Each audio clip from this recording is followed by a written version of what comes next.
wasiirka cadaaladda Somaliland taliyaha guud ee ciidanka asluubta sarreeya guuta Axmed Cawaale Yuusuf Libaax iyo taliyaha ciidanka ilaalada xeebaha Somaliland sarreeya guuta Maxamed Faarax Xuseen iyo mas'uuliyiin kale ayaa maanta ka qayb galay xafladda daahfurka diiwaangelinta ciidanka asluubta ee Somaliland oo lagu qabtay taliska guud ee ciidamada asluubta. barnaamijkani ayaa mid lagu diiwaan gelinayo dhammaan saraakiisha iyo ciidanka kala duwan ee asluubta isla markaasina askari kasta la diiwaan gelin doono xubnaha buuda indhaha iyo sidoo kale faraha. ugu horeyn nidaamkaasi ayaa waxa ka warbixiyay Yaasiin Cismaan Diiriye madaxa kaararka aqoonsiga ee wasaaradda arrimaha gudaha iyo sidoo kale Maxamed Cabdirashiid. waxaan halkan ay ku daafuraynaa diiwaan gelinta ciidanka asluubta ee qaranka Jamhuuriyadda Somaliland. diiwaangelintan ay maanta halkan ku sameynayna waa mid casri ah oo la jaan qaadaysa ta dunida ugu dambeysay adduunyada. qalabka halkan inoo yaala waa qalabkeeni wasaaradda arrimaha gudaha Jamhuuriyadda Somaliland. askari kasta oo ciidankeena ka tirsan waxaan u sameynaynaa laba diiwaangelinood kii kaarka dhalashadana halkan aan ugu sameynaynaa sidoo kale diiwaangelin uu ku sawiran yahay askari kasta dirayskiisa iyo darajadiisa na halkan lagu sameynayaa iyadoo hadhowna la soo saari doono kaarad casri ah oo ciidamada asluubta Somaliland ee loo sameynayo oo askari kastaaba uu yeelan doono kaard casri ah electronic ah oo ah kaararka dunida ugu dambeeya. systemkan waa biometric markaan leeyahay waxa weeyaan waa system ku shaqeynaya faraha indhaha iyo wajiga bas ku match gareynaya waa teknoolajiyadii national ID-ga ee aynu hirgelinay oo aynu uga faa'iideysanayno inaan ku diiwaan gelino ciidamada asluubta. waxaa kaloo halkaasi ka hadlay taliyaha ciidanka ilaalada xeebaha Somaliland sarreeya guuta Maxamed Faarax Xuseen Xiirane oo isna soo dhaweeyay barnaamijkan casriga ah. taliyaha uu soo marti qaaday hawshan waxaan mooday wax iska yar leh waa hawl baaxad weyn markaan arkay kombiyuutarada meesha yaala iyo sawirada iyo alaabta aad baan u soo dhaweynayaa. dhalinyarada waxaan leeyahay horumar baa la gaaray xagga elektarooniga hawshan noo wadaana waa hawl fiican. annaguna markaan aragno asluubta saad ugu sameysaan waan iman doonaa insha Allah waan ku mahadnaqayaa dalkiina u shaqeynaysaan iyo dadkiina ciidamadiina ilaahay waxaad ka baryaynaa noqotaan kuwa u soo jeeda. taliyaha guud ee ciidanka asluubta Somaliland sarreeya guuto Axmed Cawaale Yuusuf Libaax oo isaguna goobta ka hadlay ayaa soo dhaweeyay barnaamijkan isagoo sheegay inay tahay markii ugu horeysay ee la diiwaan gelinayo ciidanka asluubta nidaam noocan oo kala ah.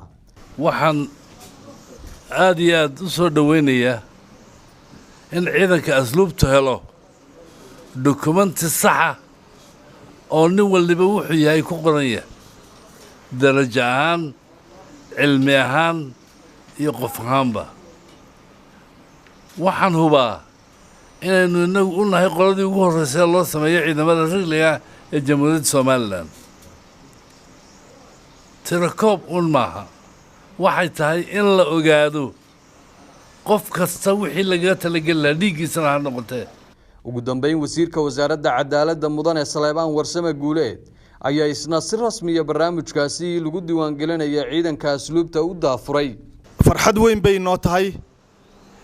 inaynu maanta goobjoog ka wada nahay oo ka soo qayb galno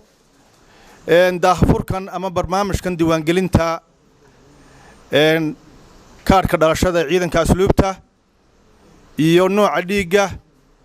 iyo kii ciidanimaba waa arrin runtii farxad weyn leh waa astaan qaran weeye. kaarka dhalashadu caalamku qofku haddaanu lahayn astaanta dhalashada waxaa la yidhaahdaa dal ma leh ama dalka iyo qofku isma waafaqsana. waa astaantii isku xidhaysay kaarka dhalashadu muwaadinka iyo dalka isku xidhaysay. aad iyo aad baa runtii waana siyaasadda xukuumadda Jamhuuriyadda Somaliland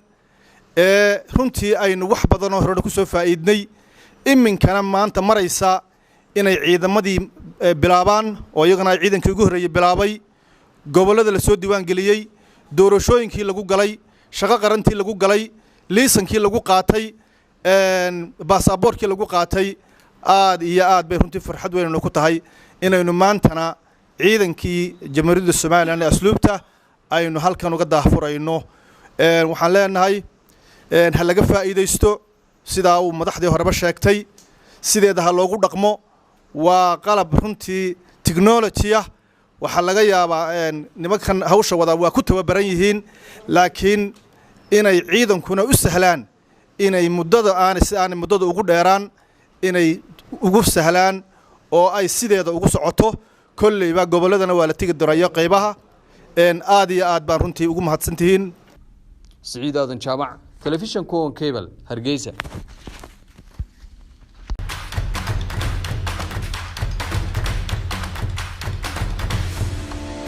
mar kasta meel kasta iyo si kasta u isticmaal adeega dhammays oo aad ka helayso internet iyo ku hadal aan xadidnayn ku shubo $1 oo keliya oo hel internet iyo ku hadal aan xadi lahayn muddo 24 saacadood ah ama ku shubo $20 oo hel internet iyo ku hadal aan xadi lahayn muddo bil ah